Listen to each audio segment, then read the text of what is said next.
call this meeting of the Education Policy Committee to order. And I believe we have a quorum, and we have two different sets of minutes that we need to attend to. So has anyone had a chance to look at the minutes for Monday, March 11th? Representative Bahr. Madam Chair, I move the approval of the minutes of March 11th. Representative Bahr moves the approval of the minutes for Monday, March 11th. Any discussion to that motion? Seeing none, all those in favor say aye. Aye. All those opposed? The minutes for Monday, March 11th have been approved. Madam Chair, I move approval of the minutes of March 12th. Thank you, Representative Bahr. You're way ahead of me. Representative Bahr moves the minutes for Tuesday, March 12th. Any discussion on that motion? All those in favor say aye. Aye. All those opposed? The minutes for Tuesday, March 12th have been approved. Members, I wanted to also call attention to our agenda for tomorrow, the House file number. We have Representative Sandell has a bill up that we just posted, 1838, and I had spoken to Representative Erickson about it earlier today. It's a bill for the Board of School Administrators. Thank you, Representative Erickson. It takes a tribe to run a committee. So we put that on. It really doesn't belong in our committee. It could have gone right to Finance, but got sent to us, so we just want to hear it quick and send it right back out. So we'll be doing that tomorrow, along with the other two bills I mentioned that we're just going to be taking off the table and moving along to the General Registry. So with that, members, we do have House File 1711 that we're going to be taking up and marking up with amendments. There's a good chunk of the amendments started in your folders. We're going to get a few more added.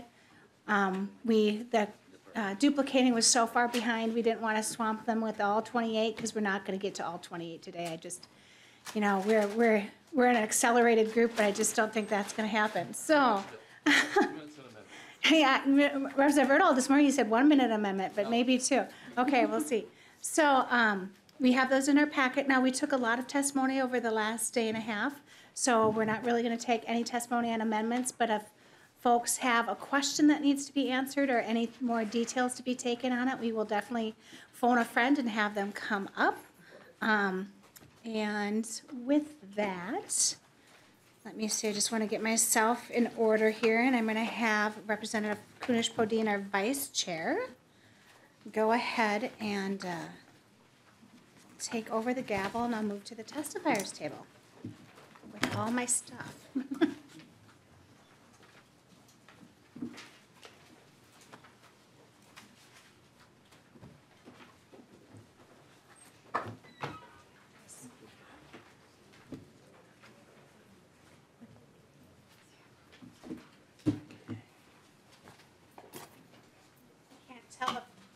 Everybody's just tired from lunch, or they're all anxiously awaiting.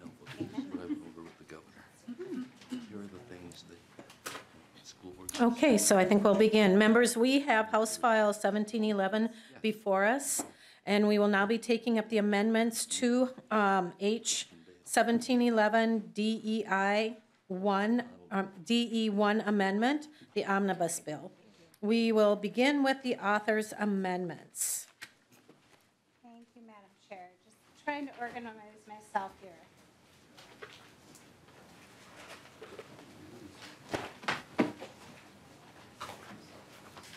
I like tab, you can tell there. And there we go. Or like, make sure you touch the microphone. Members, the author has the amendment labeled H 1711 A41. Chair Youakim, would you like to move your author's amendment? Yes, I would, Madam Chair. I'd like to move House File, the A41 amendment to the DE1 of House File 1711. Chair Youakim moves the A41 amendment. Chair Youakim, please speak to your amendment. Thank you, Madam Chair. House File 41, I already kind of gave you guys a heads up on it. This is the one, this is the author's amendment I had to kind of take care of some of the stuff that we forgot to put in there. But first, I have to apologize. It was my intent to include the background check upon the renewal of the teacher's license in here. That got missed before, but we didn't catch it before the 2:30 deadline for amendments, so I want to work on that to make sure we can get it into Ed Finance too. So as you look at the amendment, I'll just quickly on page 8, It's just a technical amendment changing state of Minnesota's to states. I believe that was in the Pellsby language so that we make sure that we're accepting coursework from other states. Section 1 on 1.5 is part of the governor's policy bill that I forgot to add in, which is about the study abroad programs.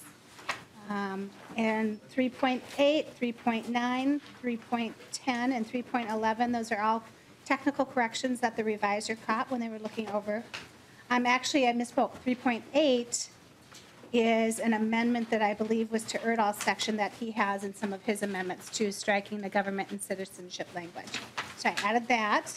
Section 29, starting on 3.13, is the governor's language on affiliated building corporations. And then we have on 4.19 and 4.20 is part of the teachers of color language. And we had cross-referenced statutes that actually weren't included in our policy bill that are included in the budget bill. So we took those back out. Page 4.21 is actually the Minnesota approved to state approved of the Pellsby bill. 4.22, 4.23, 4.24, 25 are all technical in nature that the advisors found. 4.26 is just some word uses changes. 4.28 to 4.30, once again, technical changes. 4.31 and 5.1 are on Representative Pryor's conciliation bill. This was asked by the stakeholders that struck the deal with Pacer to have that language go in. 5.20 is another one of those cross-references that needed to be fixed. Actually needed to be noted because we didn't note it. And then 5.3 through 5.6, more technical changes, and of course, 5.7, the good old remember the sections and sequence and correct internal references statute. So, does anybody have any questions on the A41 amendment? Chair Youakim has moved the A41 amendment. Is there any further discussion? Hearing none, those in favor say aye. Aye. Those opposed? The motion prevails. The amendment is adopted. Madam Chair, could I also move the A42 amendments? Thank you, Chair Youakim. She moves the A42 amendment. Chair Youakim, please speak to your amendment. On 1.3, you're going to see another one of those cross-references from the Teachers of Color Indigenous Acts provisions of this bill, and it's a statute that's referenced that's actually attached to grant money that is not being noted in our policy bill. So we removed that one as well. Chair Youakim moves the A42 amendment. Chair Youakim, please speak to your amendment. Oops, excuse me. Let's see. She's moved the A42. Is there any other discussion? Hearing none, those in favor say aye. Aye. Those opposed? The motion prevails. Members, there's an amendment labeled A26. May I ask, who is offering this? Representative Baker. Madam Chair, thank you, and to the author, Chair Youakim. Again, this is the Labor Day. Representative, would you like to move your amendment? Yes, Madam Chair. I'd like to move the A26 amendment. Okay. Representative Baker moves the A26 amendment. Please speak to your amendment. Thank you, Madam Chair. And members, again, I just wanted to make some comments about the really important need for Labor Day start stuff. It's a big deal. And again, I appreciate the work Chair Youakim wanted to do to kind of come with a compromise. Even the 2-year changes that we're looking at down the road here, I want you to understand how important it is to the hospitality industry around Minnesota and to the employees that are needed to operate these businesses that are on a very limited window of time to make money. I also am a member of the Explore Minnesota Advisory Committee. Yesterday we had a very good meeting, had the annual report, and just shy of $1 billion in sales tax is what's brought into the state of Minnesota with hospitality, exploring and tourism in Minnesota. It's vital to to our state. Losing that last week and those 2 years will really, really hurt these businesses. And as an operator myself and a seasonal business, I will tell you this is critical. It's important that we maintain this. And I don't want to sound like I'm this business person that just wants to and grabs onto these employees, but these are vital employees that are in high school, and they also need the money too. I think we can delay and work our window around the school system. With that, Madam Chair, I'd hope that you would allow this to go on to the bill. Maybe we can work on some things later, but this is an important industry that I want to protect, and I really think that having schools not begin before Labor Day is something that should be solid in Minnesota. So with that, I ask for your approval, Madam Chair. All right, Representative Baker has moved the 826 amendment. Is there any other discussion? Madam Chair, Oh, I'd like sorry. to respond to the amendment. Thank you. So this does get rid of the pre-Labor Day start for the next 2 years. And, you know, we had the nice discussion in committee. I brought the full exemption to give local control to schools. I realized that there was some heartburn, so I really was proud to include Representative Christensen's bill in this that just gives our schools a break for the next 2 years because, as we saw this year, now we're dealing with being short on school days. So we have 165 days kids have to attend, and with the Labor Day start on September 7th and September 6th the following year, if we had another winter like this, we'd be in a lot of trouble. So this just merely gives the exemptions for the next 2 years. So I would unfortunately ask you to oppose this amendment. Is there any other discussion? All right, so once again, Representative Baker has moved the A26 amendment. Is there any other discussion? Hearing none, those in favor signify by saying aye. Aye. Those opposed? No. No. The motion does not prevail. The amendment is not adopted. All right, on to the next one. Members, there's an amendment labeled A5. May I ask, who is offering this? Madam Chair, I move the A5 amendment. All right, Representative, would you like to, so Representative Erickson moves the A5 amendment. Representative, would you please speak to your amendment? Thank you, Madam Chair. I'd like to keep present law as it is. We have a cultural competency defined in law, and when teachers are being evaluated, that's the statute that should prevail, and I would ask for your support. Chair Youakim, would you like to respond? Thank you, members. This language deletes the work that Kaohly would like to see done on preparing our teachers, renewing their Tier 3 and 4 licenses with cultural competency training. I think it's really an important subject area for our schools and support, and Kaohly going through the rulemaking process for this, I think is a good thing to do, so I would ask for a no vote.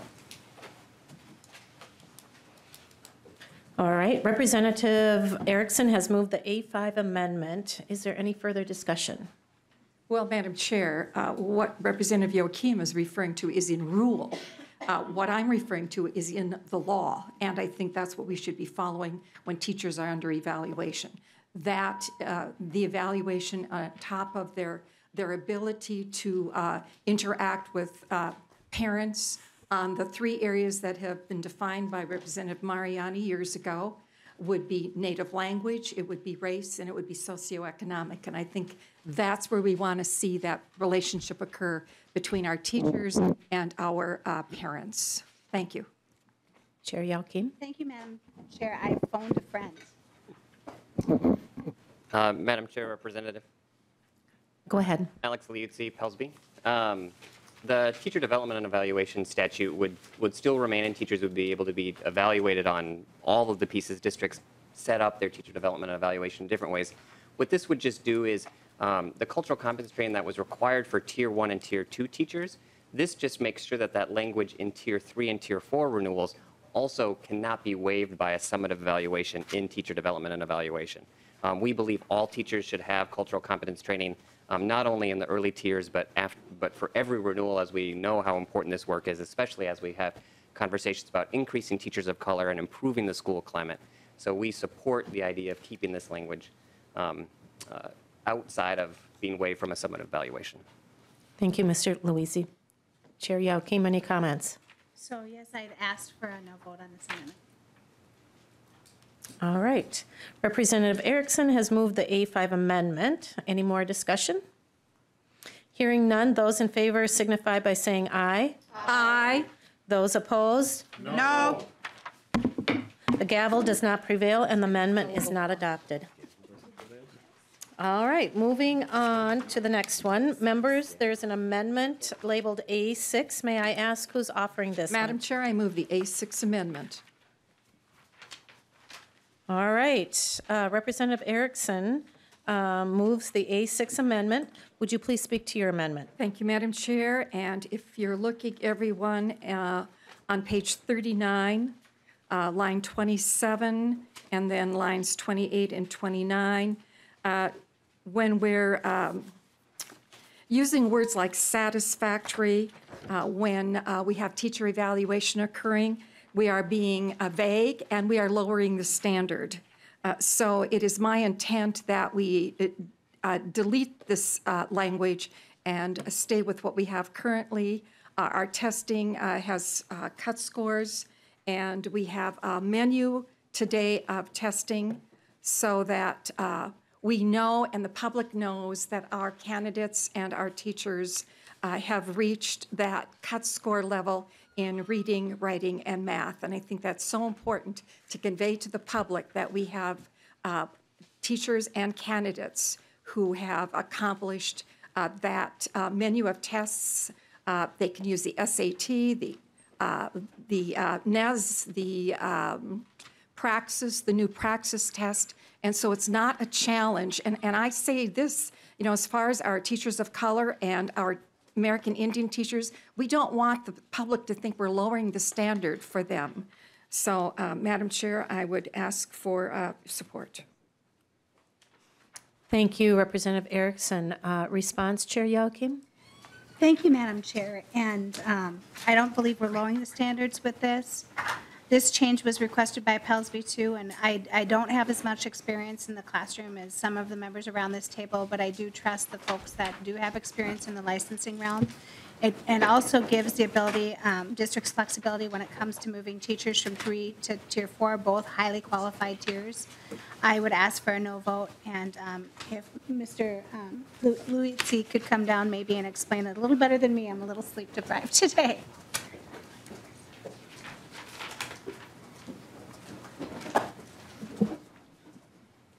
Madam Chair.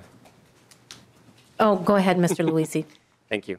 I do need to clarify one piece. Pelsby does not have an official opinion on this amendment. Board members in the past, both present and future, have addressed some concerns about the basic skills test being a barrier to teachers. The words basic skills were often argued as if they were basic or not. And so the board did adopt a menu. Representative Erickson's right that there are many different ways to meet this. We do still see, even with that menu, the skills exam for teachers being quite a discrepancy between white teachers and teachers of color in different areas. I'd be happy to answer other questions about sort of the impact of what this would change would do. Question, Representative Bennett. Excuse me, Scott. That's okay. Wrong Peggy. So I would ask Mr. Luizzi to elaborate on that. Then he offered to do that. I'd like to hear him elaborate. Representative Luizzi. I'm sorry, elaborate on, excuse me, Madam Chair. Representative. The last thing that you just said about what any of the results or the outcomes of not. Excuse me, Representative Scott, would you please speak into the microphone so we can hear you? Doing that, I thought I was. Okay. So if you could elaborate on what you, the last thing that you just said about teachers being able to pass the test or that sort of thing. Mr. Luizzi. Madam Chair, Representative, thank you for the clarification. So it gets a little bit complicated now that we have a menu of tests. It's very difficult to find data. So if an individual enters teacher preparation and passes their skills through using the SAT or the ACT that they did, we don't actually have that data anymore. The teacher preparation program itself holds that data. So all we have now are individuals who had lower scores on their ACT or their SAT to not meet the skills, those are the only individuals now that would be taking what is the Minnesota Skills Exam. It's called the NES through Pearson. So the data that I have right now is a subset, which is important to note. Of that subset, our candidates who are white are passing at a rate of 73%. Our African-American candidates are passing at a rate of, this is last year's data, of 44%. Our Asian Americans at 53%, Hispanic Americans at 40%. American Indian candidates were actually too low to meet the number for data privacy, the amount that took that. Representative Scott. Thank you, Madam Chair. And so why, again, would we want to have language in there that bypasses the requirement for those tests? I'm not understanding here. I thought we were about having good qualified teachers in the classroom. And so I'm confused. Okay. Representative Youakim. Thank you, Madam Chair. And maybe to clear a little bit up some of the confusion, on 39.27, this is saying a school district may. So it is a permissive language that the school district may. If you go on to page 40, the language between 40.6 to 40.8 also talks about testing centers. You're still going to have to take the exams. They want to make sure that they're open so that they don't always have to be untimed. Oh, sorry. The Teachers of Color and Indigenous Coalition has also supported this language because they feel like sometimes having too many, I don't know how to say this, and I don't know if Mr. Spees is here. They've supported it because, no, he's not. There are, as Mr. Liuzzi said, there's a lot of different ways to move through from tier to 3-4. This just allows a little bit more flexibility and only at the discretion of the district. So it's a may, it's not a must. Thank you. Any other questions? Madam Chair. Representative Erickson. Well, I think that we're setting a policy, or we're making a policy statement, even though the chair said it's permissive, that we don't honor having the same standard for all of our teachers in reading, writing, and math. And I would think that should be very disturbing to everyone in this room, that we don't have that same standard. Why are we expecting less of those we're trying to raise up? This makes no sense to me. So I hope that you will support the amendment. Chair Youakim. Madam Chair, and I do believe in standards, and they still have to face those standards. My concern, too, as well, is that we're having the same standards for pedagogy as we move through the tiers as well. So I'd ask for those of you at the table to oppose the amendment. Okay. Representative, excuse me, Chair Youakim has moved, excuse me, Representative Erickson has moved the A6 amendment. Those in favor, please say aye. Aye. Those opposed? No.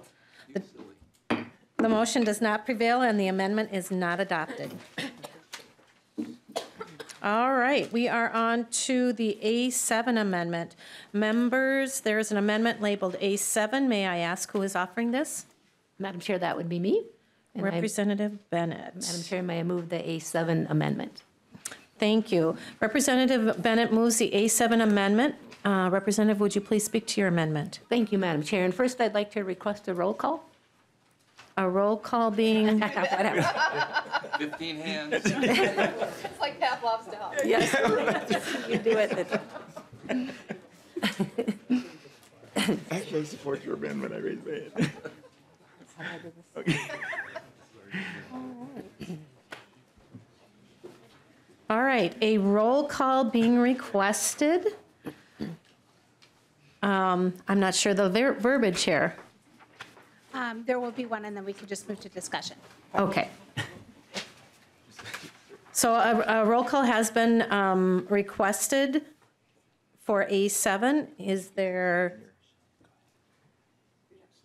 Okay, I understand. Oh, wait, Yeah. there has to be discussion first. We have to have discussion first. Okay, go ahead and explain your amendment, please. Thank you, Madam Chair. I just wanted to get that out of the way so I didn't forget. Okay, threw me off there. So, members, I would just like to make a couple comments, changing the language here on grounds for revocation, suspension, or denial.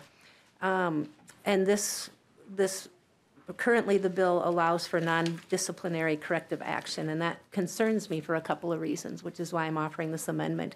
First of all, Pellsby is already able to issue corrective action without a teacher completely losing his or her license or other heftier consequence.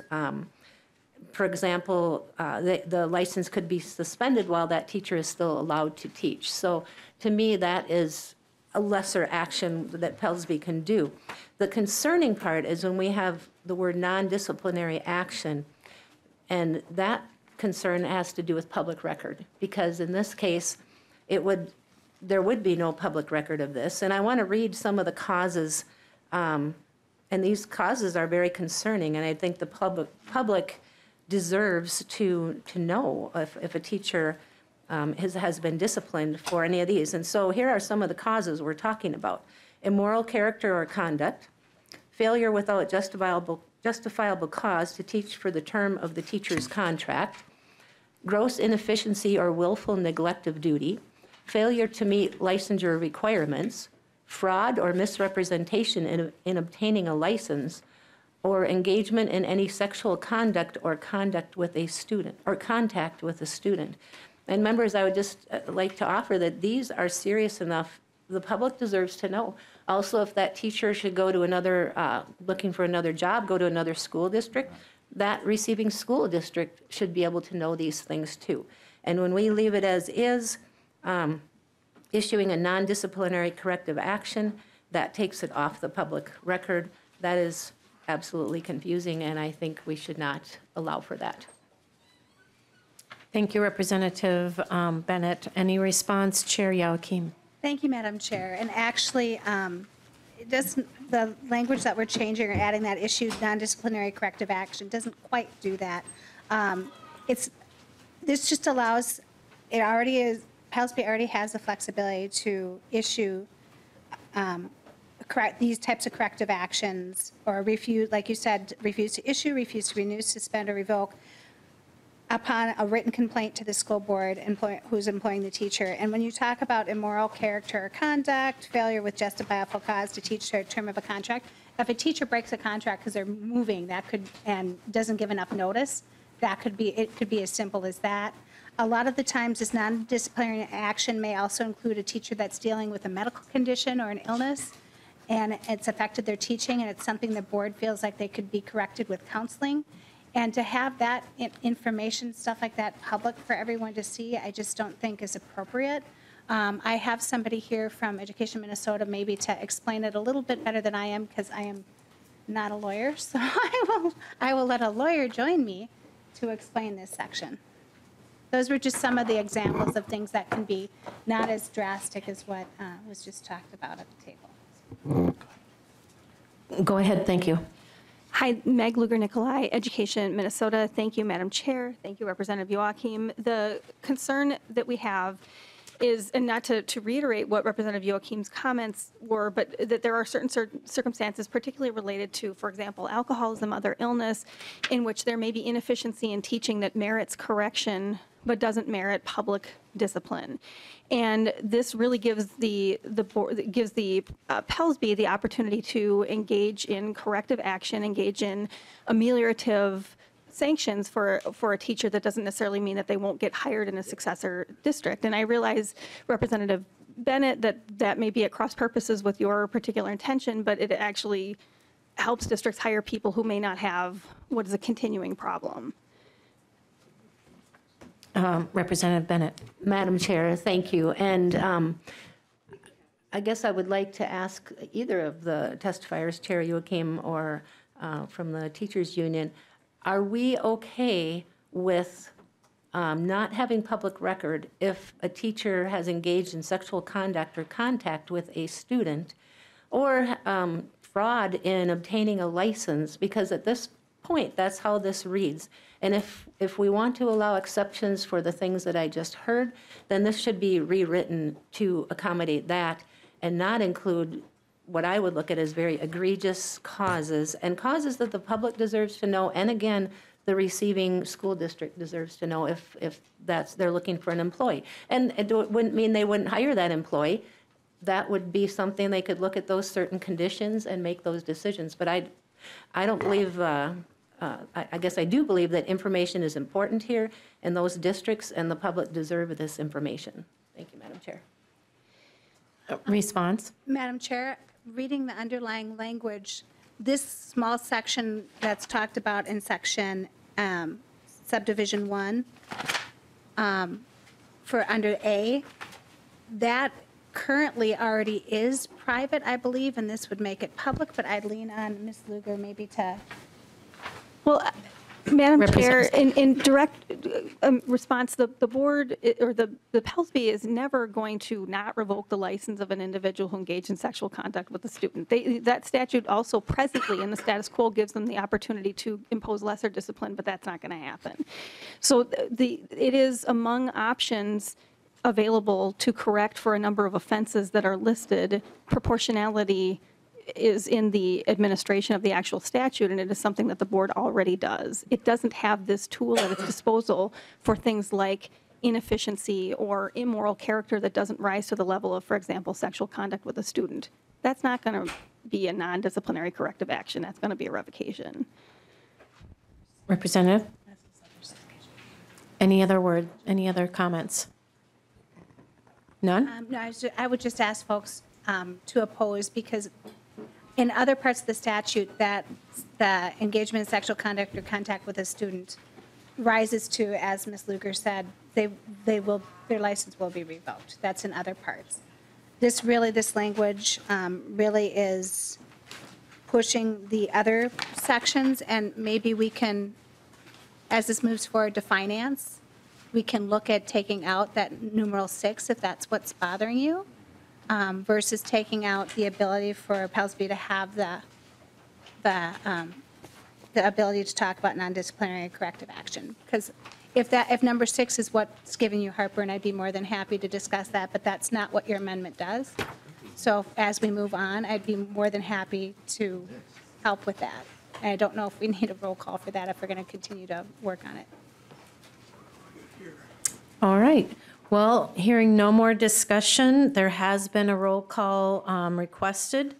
If not, is there any further discussion?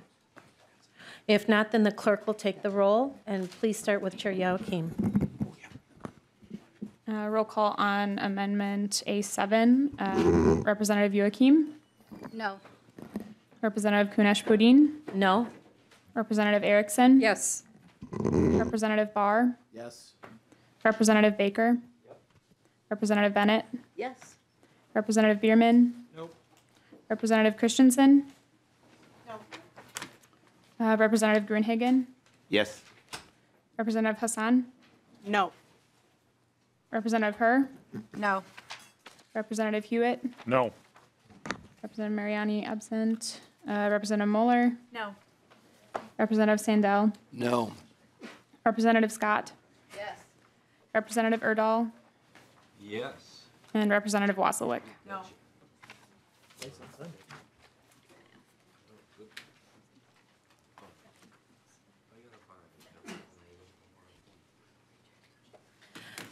There being 7 ayes and 10 nays, the amendment, the motion does not prevail, and the amendment is not adopted. All right, moving on to amendment labeled A29. May I ask who's offering this amendment? Madam Chair, I move the 829 amendment and ask for a roll call. All right. Representative Erickson moves the 829 amendment. Representative, please speak to your amendment. Thank you, Madam. Oh, sorry. Thank you, Madam Chair. Page 46, line 11, after licenses, I'd like to insert an addition to what's being called for there, that the number or percentage of teachers in each building whose most recent summative teacher evaluation resulted in placing or otherwise keeping the teacher in an improvement process pursuant to 122A.40, et cetera. So I'm just making sure that we have that information also available. Thank you, Representative Erickson. Chair Youakim, would you like to respond? Yes, Madam Chair. I would have to wholeheartedly really oppose this amendment just because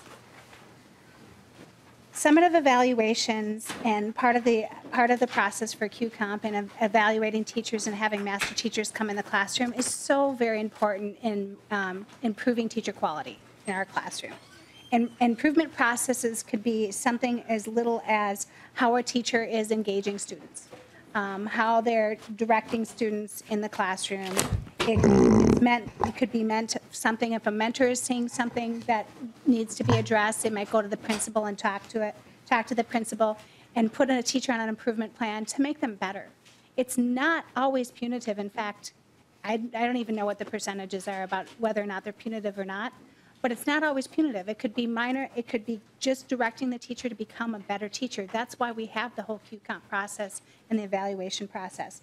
What my big concern is with this amendment is that this would dissuade principals and administrators from doing improvement plans for teachers because they'd be worried that, oh, now I'm going to be graded on this. So, you know, I see this teacher that might need a little bit of a course correction. Or I see this teacher that needs a little help in figuring out what cultural competency really means. Or I see this teacher that, something's going on in their home life that they might not be making it to school on time, even though their first block is prep, and we need to talk about that and address that.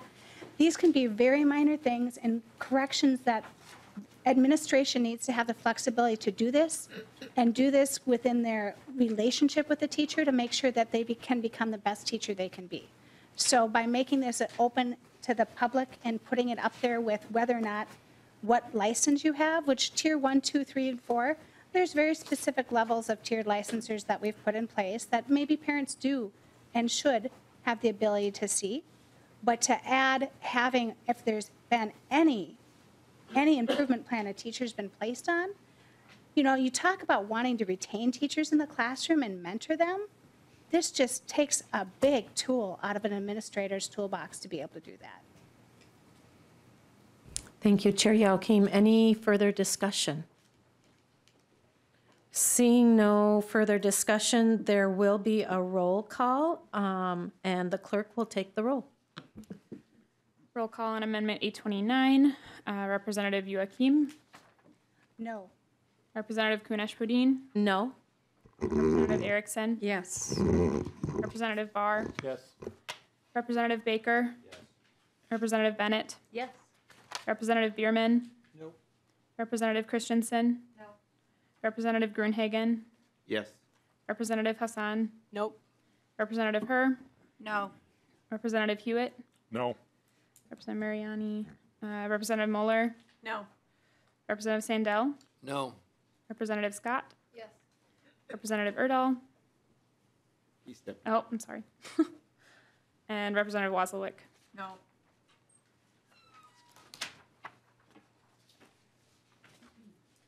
There being 6 ayes and 10 nays, the amendment does not pass, and the amendment is not adopted.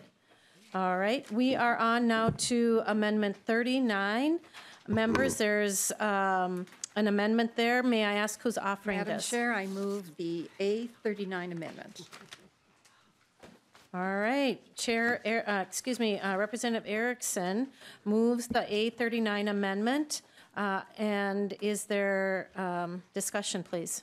Well, Madam Chair and members, I think it's important, if this is going to go forward as is proposed in 1711, that those who are teaching in our ECFE program or our adult basic education not be able to bump the teachers who are in the regular classrooms.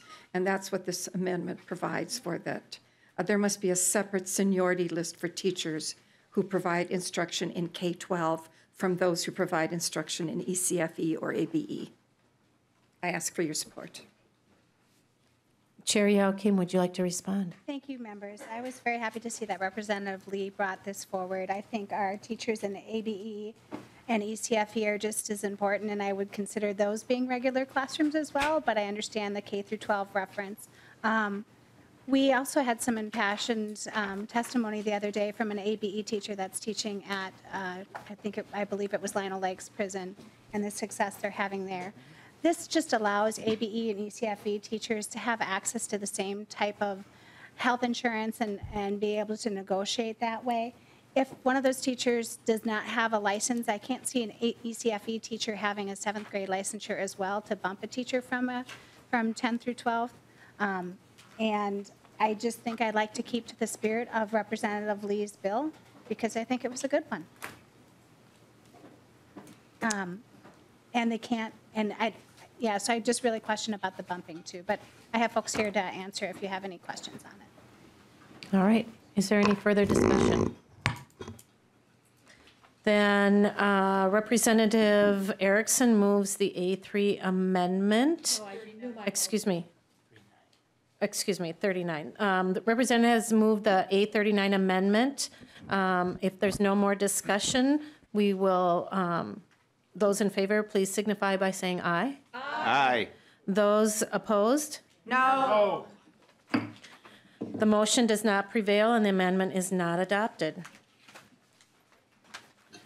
Next, we have amendment A24. May I ask who's offering this one? Oh, 824? Oh, Representative Gruenhagen, I will move that amendment. Representative Gruenhagen moves the A24 amendment. Representative, please speak to your amendment. Oh, thank you, Madam Chair. I brought this up as an oral amendment previously, and I was asked to meet with Representative Kunesh-Podein, and we did visit about it. And the rationale behind here is that, actually the idea of different races was introduced by Charles Darwin back in 1883. He, part of his title for The Origin of Species was The Preservation of Favored Races in the Struggle for Life. And so he introduced this idea of different races, human races, into our scientific and educational European system. Today, we know that what he believed is false. We've had advancements in biology and also medical science that proves that we are one race, the human race. So we're all related, either distantly or closely. And I know that might give some of you some consternation in terms of being related to me, but that's another story. The point is this: when you change your thinking about that we are one race, the human race, and we're all really related, it changes the way you look at each other. Okay, and I came to that conclusion through reading some books by scientists about 20 years ago. And it's part of the reason I went into jail ministry, to try to help people, even though they look different than me sometimes in terms of appearance. So I would, I did meet with, to see if this was acceptable. They didn't say completely no, but Representative, or Madam Chair, Representative Youakim, would you be open to accepting this? Chair Youakim. Madam Chair, no, but I'd like to hear members' thoughts. Further discussion? Well, if they're not going to accept it, then I would withdraw the amendment. Okay. I think Representative Herr would like to make a statement. Okay.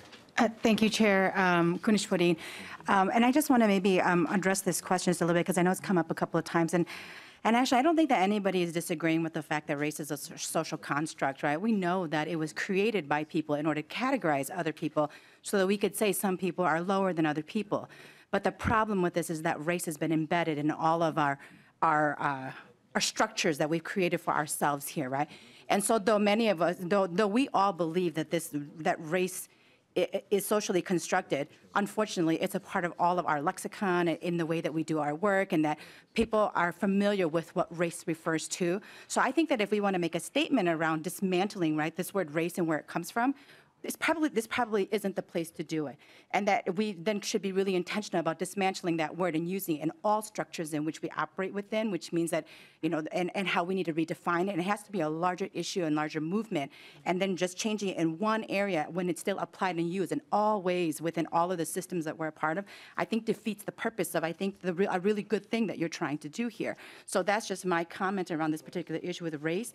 And I think that it would warrant a larger discussion at another time of really what it means for us to dismantle systems that have been created in order to create hierarchies in which we can subject certain people to other people's power and structure. So, Thank you, Representative. Her response to that, Representative Gruenhagen? But, Madam Chair, I appreciate your perspective on that, and I agree with much of what you said, that it was used to categorize certain people and exploit them, actually, in certain situations. And I just think that we as a committee on educational policy need to think about this on a daily basis till next session, and maybe we can come up with a solution, okay?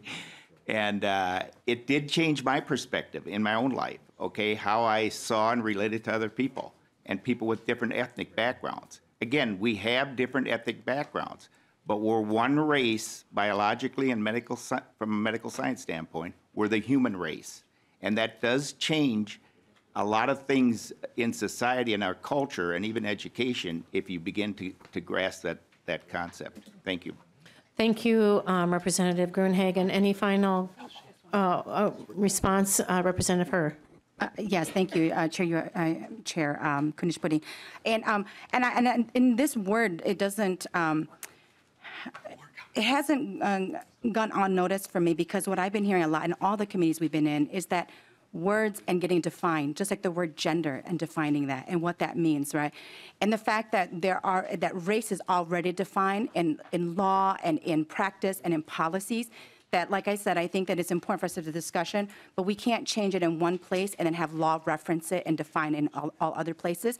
And I think it would be a great idea for us to figure out where the origin of where we use race and where it's all defined, so that then we can change that in all those places, so that then in future policies and future bills that we create, we can start following a new practice of how to do it. Response, Representative withdrew the Gruenhagen. amendment, so. Thank you, Representative Gruenhagen. Since it's been withdrawn, we will move on to our next amendment, and our next amendment is the A14 amendment. May I ask who's offering this amendment? Representative Gruenhagen, I'll move that amendment. All right, Representative Gruenhagen moves the A14 amendment. Would you please speak to your amendment? Thank you, Madam Chair. Yeah, this puts into education the requirement that you have to pass a test, an academic test, in order to graduate. You know, we've had discussions about the MCA here in committee, and I can't remember which members, there are a couple members who said a lot of students don't take it seriously. And I think one of the reasons they don't take it seriously is because it's not a requirement. Now, when I was on the school board, the legislature had passed the reading and math requirement in 8th grade. Remember that? I think most of you remember that. Okay, our school district did very poorly. We were on the bottom 10 out of all the schools in the state as far as our reading and our math scores. It was, quite frankly, embarrassing, okay? And you know what the result was?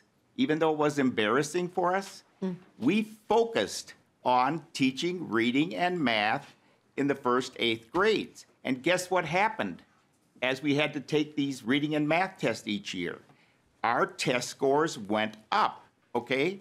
So kids became more competent in reading and math because of that requirement. So if you want to address the achievement gap, this is one way to do it. Now, I spoke previously about the need, or the why it's important to take information in, even if it's crammed, process it, and put it out accurately. It develops an intellectual habit of taking information in, processing it, and putting out accurately, which is a necessary ingredient to be successful in life. Now, again, some people do that more quickly, some take longer, but it's something that all students should develop while they're in a K-12 education. And rote learning and memorization is one of the ways to instill that intellectual habit. So members, if we want to address the achievement gap, if we want to do a service to our students to make sure that they're competent in academics, which I know all of us want, I would strongly urge you to support this amendment, and I'd ask for a roll call. A roll call being requested. I will, oh, excuse me, Chair Youakim, would you like to respond? Yes, please. Representative Gruenhagen, I really appreciate your thoughts around assessments, and it's an area I really want to dig into next year. Because you're right, we have one of my school districts has 70% of the kids opting out of the MCAs.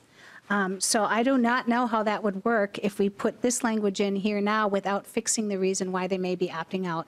I know the governor has a proposal for getting rid of the above and below grade level standards, questions, and then also I think this would put us in direct conflict with the federal law that requires parents to be able to opt out of this. So by making it a requirement to take it for graduation, I don't know how we fulfill the federal requirement and us on opting out. Representative Gruenhagen. Oh, thank you, Madam Chair. Thank you for that response, Chair Youakim.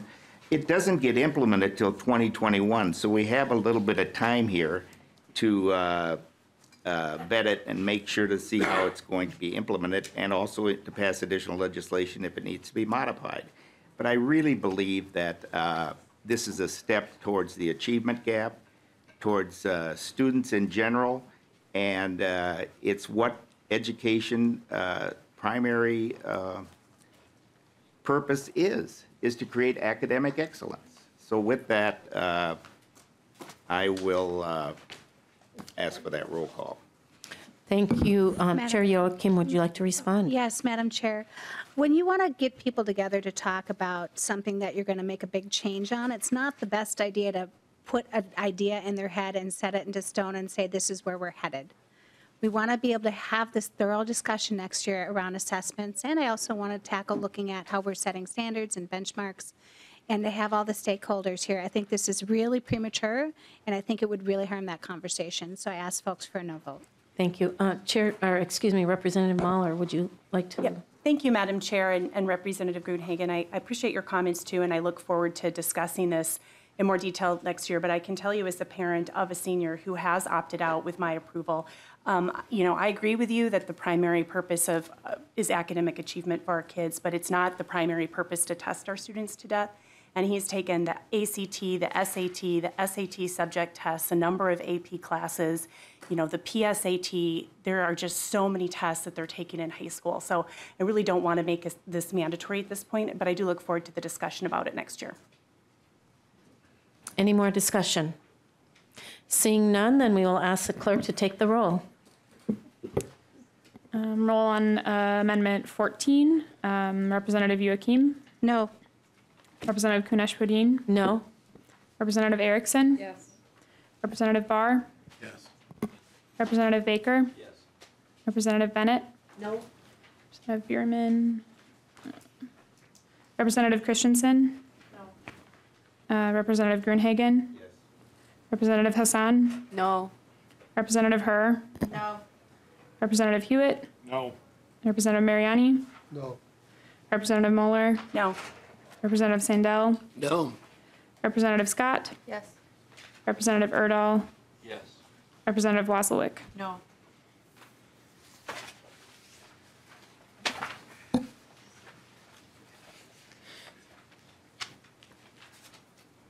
Oh my gosh. There being 7 ayes and 10 nays, the motion does not prevail and the amendment is not adopted. Members, we are going to move on to the next set of amendments. We will be looking at Amendment A22. And may I ask who, excuse me. Madam Chair, I believe that's Representative Bierman's, and he just had to step out for a moment. Oh. If we can move on to the A40. Okay, A40 is a amendment by Representative Wazlawik. If you would like to speak to your amendment. Would you like to move your amendment? Yes, Madam Chair, I'd like to move the amendment. Representative Wazlawik has moved the A40 amendment. Would you speak to your amendment, please? Yes, Madam Chair, thank you. The language in this amendment has been agreed upon by the non-public school stakeholders in the Department of Education. So this language essentially addresses the challenge of not having those teacher materials and makes basically them have to be bundled with the student materials. Thank you. Would anybody like to respond to that? Any discussion? Chair Youakim. Madam Chair, I would support Representative Wazlawik and the work she's done with all the stakeholders on this and want to thank her for it. Any more discussion? And ask for a yes vote. Okay. Representative Wazlawik has moved the A40 amendment. If there is no other discussion, those in favor, please signify by saying aye. Aye. Those opposed?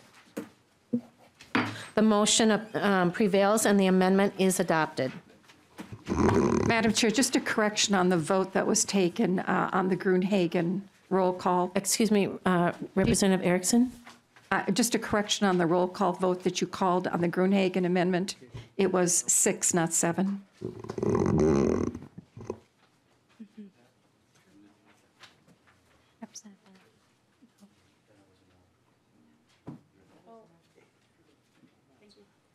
Thank you for that correction, Representative Erickson. 6 ayes and 11 nays. Thank you, Representative Erickson. I think our staff's a little overworked at this point, so thank you. All right, we are now moving on to the A28 amendment. Representative Herr, would you like to move your amendment? And then Representative Bierman's back for his too.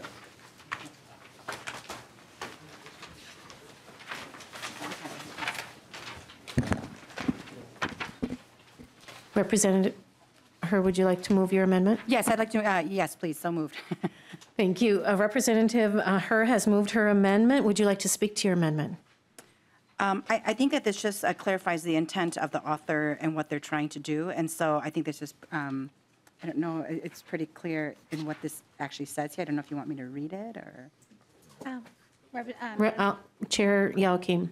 Madam Chair, I can agree with that too. This is the Representative Kaohly Watune's bill on foster care and placing students in school as soon as possible once they've moved or changing homes. This is language that was worked out with all the stakeholders.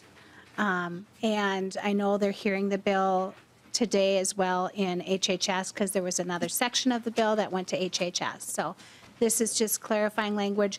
There may need to be a few more tweaks. The stakeholders are still working on it just to see how the fiscal impact happens in HHS. So as this moves to finance, there may be some work, but I would suggest a yes vote on this to get it closer to where it needs to be. All right. Any other discussion? Question. Representative Bahr. Madam Chair, I did notice a difference in here in the original language. In the DE, it says 7 school days, and in the A28, it says 7 days or 7 calendar days. Was that intentional to take 2 days off?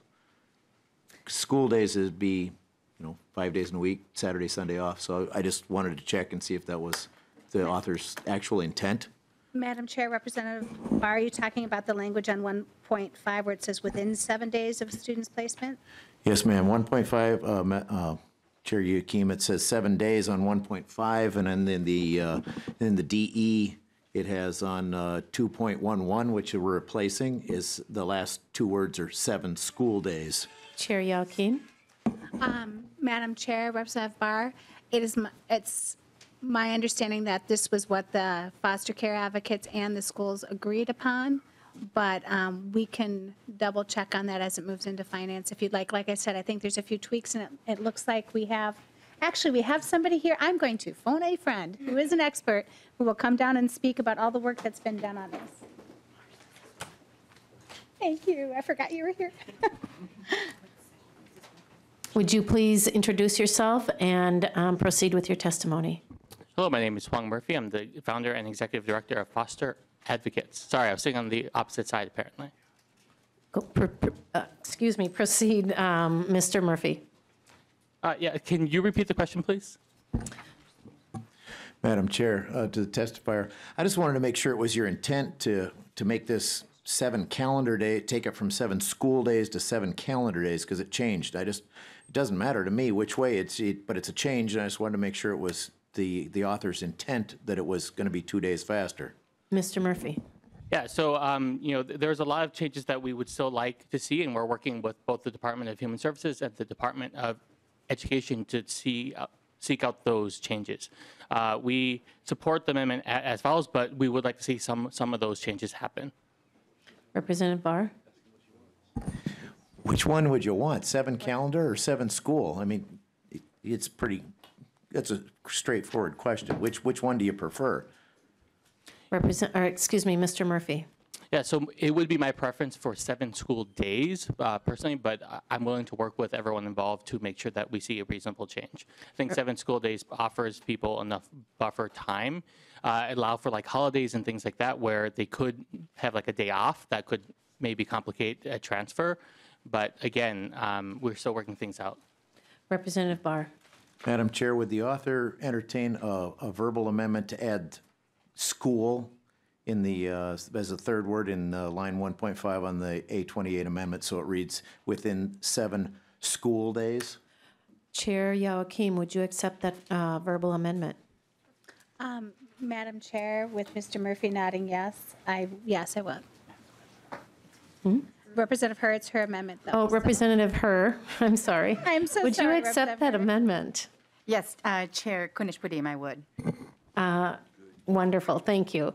So with Representative Herr accepting that verbal amendment, that changing it from just 7 days to 7 school days, on line 1.5 of the A28 amendment, any more discussion? Representative Mariani. Madam Chair, I hate to be presumptuous, but perhaps for the record, we should have our House research then read that language. Would you please, Ms. Para? Madam Chair and members, yes. With the oral amendment, the language on line 1.5 would read, within 7 school days of a student's placement in foster care and each placement thereafter. Thank you, Ms. Para. Thank you, Representative Mariani, for reminding us of that. Is there any other discussion? Representative Erickson. Thank you, Madam Chair. I just want to ask the testifier, is this okay with Human Services to make these school days rather than 7 days in a row? Mr. Murphy. Well, I can't speak to their direct intent, but I can speak to the fact that we are in communication with them, and this is not the part of the language that they had any disagreement with. Any other discussion? Seeing none, those in favor, do I have to first do the amendment? No. All those in favor signify by saying aye. Aye. Those opposed? The motion prevails and the amendment is adopted. Madam Chair, I don't know, are we supposed to vote on the oral amendment first and then the amendment? So I think she accepted, so it's okay. Thank you. Just wanted to check. Thank you. All right, folks, we are going to, and then Ms. All right, we are going to move on to the A38 amendment. Madam Chair, could we do the A22 amendment? Oh, he just left again.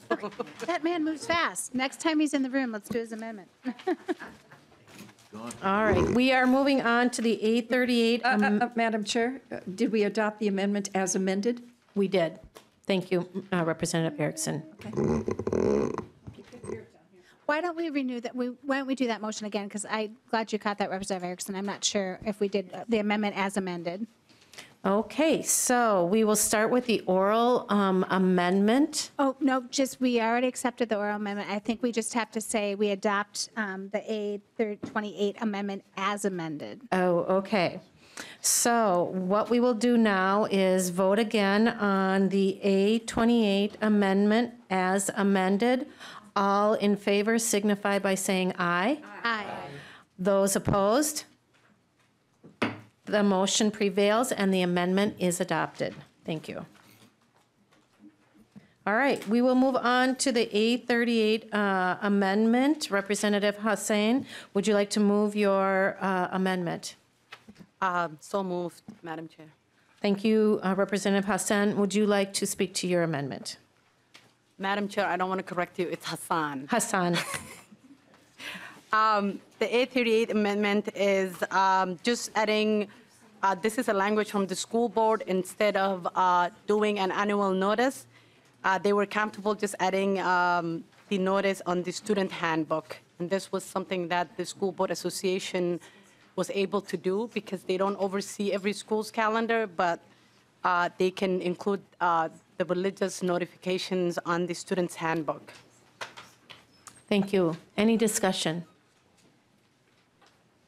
Seeing none, then those in favor, please signify by saying aye for the adoption of the 838 amendment. Aye. Any in opposition?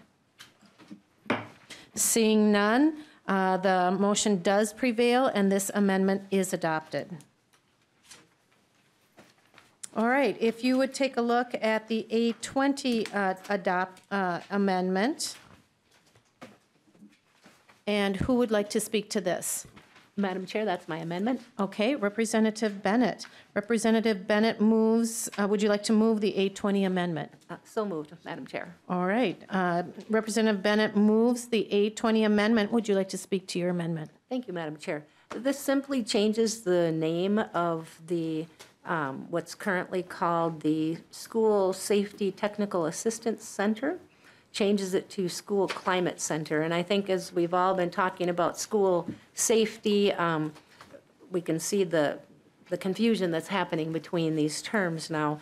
And in addition, actually the MMB, when they awarded, or it's a federal grant that was awarded to the school, what's now called the School Safety Technical Assistance Center, that's a term.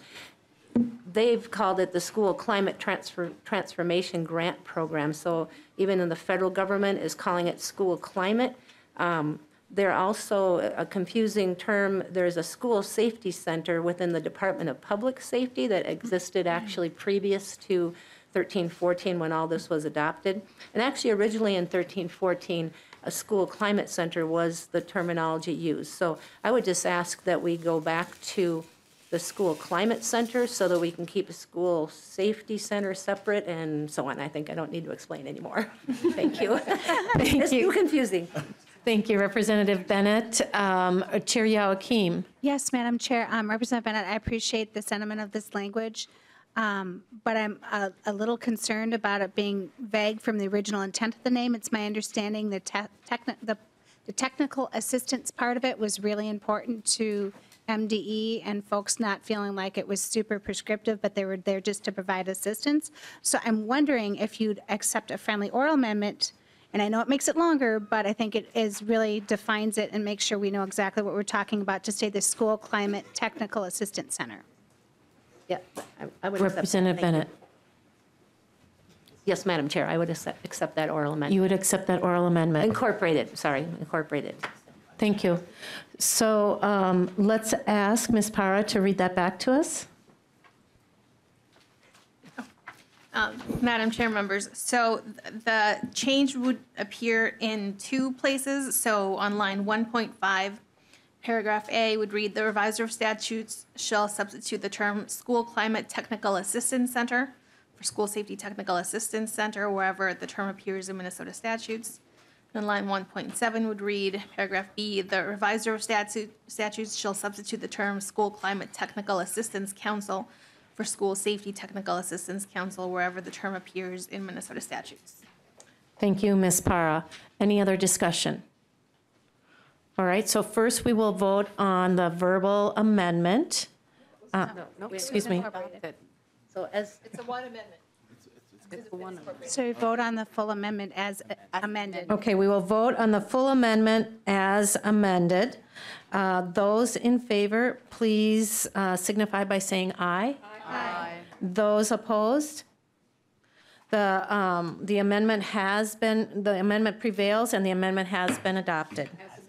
As amended. As amended.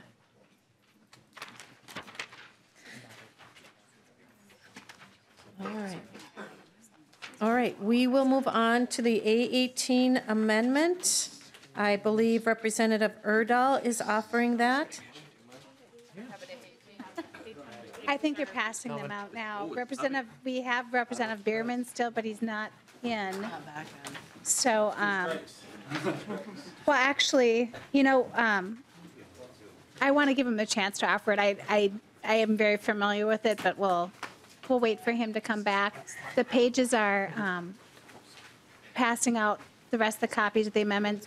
I would ask to, just for help for us for Thursday, if you could just pull one amendment out of the green slip so we can leave the rest in to put back into our folders, to save folks some work. That would be greatly appreciated.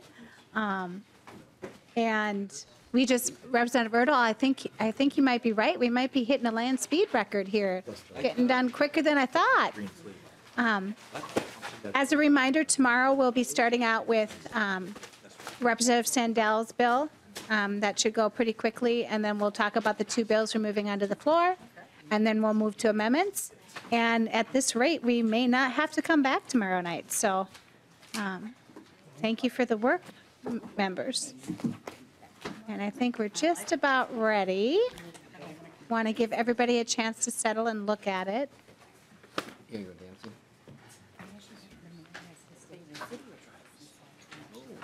All right, well, let's move on then. The A18 amendment, Representative Erdahl, would you like to move your amendment? Thank you, Madam Chair. Yes, I would move the A18 amendment. All right, Representative Erdahl moves the A18 amendment. Would you like to speak to your amendment? Yes, thank you. And first of all, I would like to express thanks to Chair Youakim for including the essence of my civics legislation in the bill.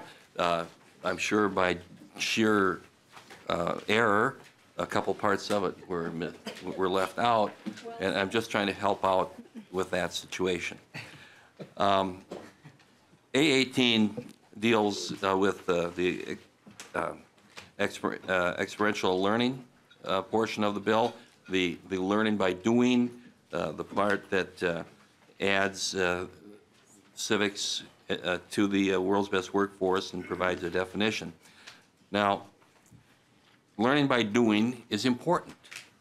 The Brookings Institute says it appears that civics education today still occurs for many, if not most students, through discussion rather than participation.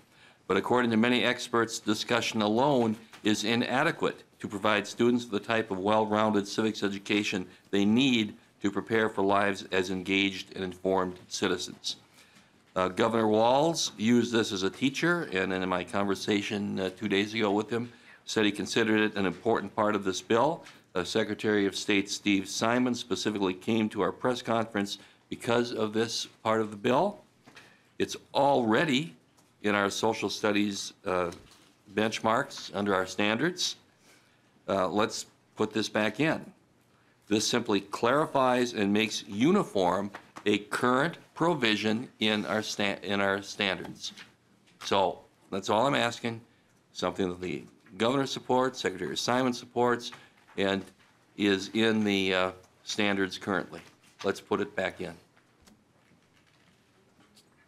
Thank you, Seeing Representative. no objections. Thank you, Representative Erdahl. Representative Youakim, would you like to respond? Madam Chair, I'd like to accept this as a friendly amendment. Is there any other discussion? Thank you. And one quick clarifying question, sorry, just to put into, I know there was some concerns around how PSEO students were going to navigate this, or students that were outside the classroom, and I spoke with the PSEO folks. They think that this will actually help with dealing with that in 11th and 12th grade, so thank you. Thank you. Thank you. Any other discussion? Seeing none, hearing none, those in favor, please signify by saying aye. Aye. Those opposed? The motion prevails and the amendment is adopted. We are going to jump ahead to the A19-0179 Baker amendment. Representative Baker, would you like to move your amendment? Madam Chair, actually, I think Representative Bahr is going to carry that one for me, and I've got an amendment to that one amendment. All right, Representative Bahr, would you like? Madam Chair, quick clarification, since the DE1 is not is already an amendment. We can't do an amendment to an amendment to an amendment, the way it was drafted, I believe. But maybe I'll ask Ms. Bahr to explain that. I just wondering if we should talk about both of them at the same time, or how we want to do it. Ms. Bahr, could you maybe help me out a little bit? Madam Chair, members, so the A190179 is drafted as an amendment to the DE1 amendment, and it appears the A190185 is an amendment to the amendment to the amendment. I believe it could be incorporated into so the A190185 could be incorporated into the A190179. So, Madam Chair, I would suggest that we incorporate it first before we move. All right. The total thing, so. Okay. However, you have to work your magic so we can continue the discussion. So we are going to, I will make a movement or a suggestion to move the A19-0185 Baker Amendment into the A19-0179 Amendment. Is there any discussion? Representative Baker, are you in favor of this? Yes, Madam Chair. I was All ready right. for any comments, but I appreciate that work on that. Thank you. Thank you. Any discussion? There being none, those in favor of moving the A19-0185 Baker Amendment to the amendment into Amendment A19-0179 Baker Amendment, please signify by saying aye. Aye. Any opposed? The movement has happened. And the A19-0185 Becker appointment has been moved into the A19-0179 Baker Amendment. Madam Chair, maybe we'll have Ms. Bahr explain where on the A19-0179 that would be located then, just so we know. Thank you. Ms. Bahr. Madam Chair, members, the 0185, so the shorter one, is one paragraph. It's paragraph E that would go after line 21 on page 1, so right before the effective date. So it would be the last paragraph in that section. Thank you, Ms. Bahr. Any other questions or discussion? Chair Youakim? I believe Representative Bahr and Baker may want to talk about their amendment, and then I have some comments too. Excellent. All right. Gentlemen, would you like to speak to this amendment? Representative Baker? Madam Chair and members, yes. So this is regarding a bill that didn't get a hearing this year, but I think it's an important one to bring up, especially for rural Minnesota. This bill talks about youth activity groups that is requesting to get information out to parents about whatever it is that that youth activity wants to do. In this case, we were using sort of the Northern Stars Scouting group, and what they're trying to get to is basically, and I didn't have copies, but this is what they're trying to do. We're trying to get things like this in their backpacks, so they can have a place to just get it out and contact students directly with families. What's been happening is with the age of electronic devices, it doesn't always work in rural Minnesota. And so what some of these groups are seeing is a reduction in the way that they're connecting with families. So what this amendment does, and the bill did initially, Madam Chair, was to allow this to come to the policy group. And the last amendment that I added on, it really kind of waters it down so that the school district is not doing anything outside their normal youth activity requirements or their policy to let certain other groups out there that they wouldn't already allow into the communication with their students. We just felt this was something that was important to revisit. This we want to get up, at least teed up into the main DE bill, and I hope that Madam Chair Youakim will allow this to happen. That was the intent of this, members, to make sure that kind of information can flow. Again, these are at the cost of the activities group. This is no cost to the school. They provide the paper, they provide the information, but we just feel we're missing a lot of students that are not getting that information. So I stand ready for questions, and maybe my co-author on this one is to talk about that. Representative Bahr? Madam Chair. So the section E or line E on this was to make sure that school districts had some, what's the right word for it, but they were not forced into, this isn't a mandate. You know, if there's a school policy that says we don't distribute anything, then we're not going to mandate from here that you have to distribute this. So this will still be in conjunction with all the school policies. So. Thank you, Representative Bahr. Is there any other discussion? Representative Bahr, or excuse me, her. That's a compliment, right, to call me Representative Bahr? Representative Youakim. Chair Kunishwadian, I guess I just had a question around this that, so I used to be one of those parents who, when I was a stay-at-home mom for 5 years, I used to stuff the folders that went home with my children with all of the flyers and things like that. And I saw a lot of objection from families around even really simple things like a daddy-daughter dance where someone says, well, there are children who don't have a father and they don't want those flyers going out to everyone. And I wonder, you know, if what becomes acceptable for one group and what might not be for another. And so our school just banned every kind of literature that goes home because it was just so subjective of what gets to be included and what doesn't. And I guess I'm wondering, it sounds like this is optional, and that if school policy says a principal can still ban it, it would still be the case, but maybe can you provide some information or guidance around, I know it says that it can't be information that talks to like race or ethnicity, you know, hostility towards those groups, gender identity, things like that, but I don't know, I guess, do you have maybe thoughts around that and how you decide what would be appropriate and what wouldn't be? And Madam Representative Chair Baker. and Representative Herr, if I could, maybe have a friend come down and just talk about this a little bit, about the intent of this, because it's a good question. We just know that there's been there's something missing about connecting with these families over the last few years, and I think this is an important moment. And again, I feel bad we didn't get a chance to get a hearing this year, so I'm glad you brought this up.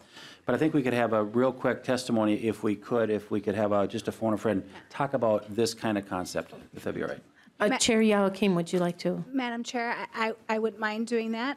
We're close to our time, so if they can be brief, but I will also then open it up to folks that oppose it because we did not have this bill up before us. Thank you. All right, would the testifier please step up to the microphone, introduce yourself, and proceed with your testimony? Madam Chair, my name is James Erickson. I'm here representing the North Star Council, now known as Northern Star Scouting. And I'm one of the youth organizations, and representing one of the youth organizations that would take advantage of this. Very briefly, to the point, Representative Baker made the point that it's been transference has been, school districts had sent it home electronically. And what he held up is exactly what we, as Boy Scouts and other organizations, youth organizations, and we're extensions of the school year. We're extensions of the school mission. We teach citizenship and the like, and we'd like the opportunity to get that flyer in the backpack so that we can have a chance to recruit young people into our organizations. It's that simple. You're correct, some schools, and we don't want to force our way in the way. That's what that amendment is to do, to soften it up. But we want the point made that this is an important thing, and we want to work with the school districts and be partners in education, not forcing it. So that's the answer, Madam Chair. Thank you, Mr. Erickson. Is there any further discussion? Madam Chair, I believe there's someone, since we didn't have any testimony on this bill, to briefly give the other side, and then we should probably go to quick discussion and then vote. So I know there's folks in here right after us. Thank you, Madam Chair and members of the committee. My name is Valerie Dosland, and I represent the Minnesota Association of School Administrators. Thank you for the opportunity to speak to this bill. First of all, I think this issue requires a hearing. There's not ample time in a couple minutes to be able to talk about the issues. And while that amendment did add some comfort language, I think we need to have a better idea of what statewide school districts have in regards to policies about access to information to distribute to families. I know the School Boards Association has a model policy, but we need to, I think, have a better idea of what other local school districts have in place. And I think, you know, while it's the scouting group that's here today, what other groups are going to want to have access? I mean, right now, this bill says, yes, it has to be in line with their policies, but it's a mandate that says school districts shall permit access to youth organizations to distribute informational literature.